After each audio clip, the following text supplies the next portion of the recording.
జగిత్యాల పట్టణంలో నిజంగా చెప్పాలంటే తెలంగాణ రాష్ట్రంలోనే one of the biggest Ganesha మన గోల్డెన్ యూత్ వారు నెలకొల్పినటువంటి మన బంగారు గణేశుడు బుజ్జి వినాయకుడు, చిన్ని వినాయకుడు గౌరమ్మ తల్లి దగ్గర నుంచి 9 రోజులు నేను భూలోకానికి వెళ్ళొస్తాను.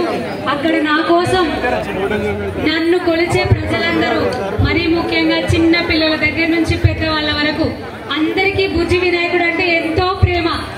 వినాయకుడు ఎప్పుడెప్పుడు వస్తాడా అని సంవత్సరం పొడవునా ఎదురు చూస్తూనే ఉంటారు. మరి అటువంటి వినాయక నవరాత్రోత్సవాలు వచ్చేసినాయి.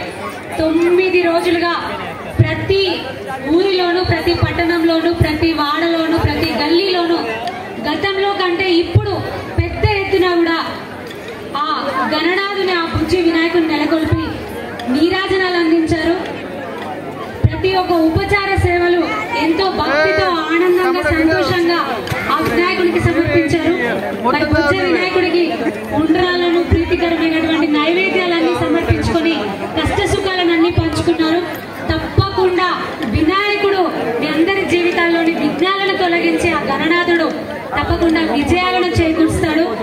మరి ఈ రోజున గణేశుణ్ణి గంగమ్మ ద్వారా తన తల్లి అయిన గౌరమ్మ తల్లి దగ్గరికి ఒడికి చేర్చే సమయం వచ్చింది. అందరము కూడా సంతోషంగా, ఆనందంగా, అసలు ఈ విషయం చెప్పనక్కర్లేదు, ఇక్కడ ఎప్పుడు కూడా అందరు సంతోషంగా, ఆనందంగా వినాయకుడిని, బుజ్జి వినాయకుడిని సాగనంపుతూ మళ్ళీ రావయ్యా, తొందరగా మా దగ్గరికి రా, మళ్ళీ అందరము కలిసి ఆనందంగా, సంతోషంగా మనం ఈ ఉత్సవాన్ని జరుపుకుందామని చెప్పడం జరిగింది. మరీ ముఖ్యంగా గురించి శ్రీనివాస్ గారు కీర్తిశేషులు వారు 18 సంవత్సరాలుగా ఇక్కడ నెలకొల్పినటువంటి గోల్డెన్ యూత్ ద్వారా నెలకొల్పినటువంటి ఈ గోల్డెన్ గణేష వారు దురదృష్టవశాత్తు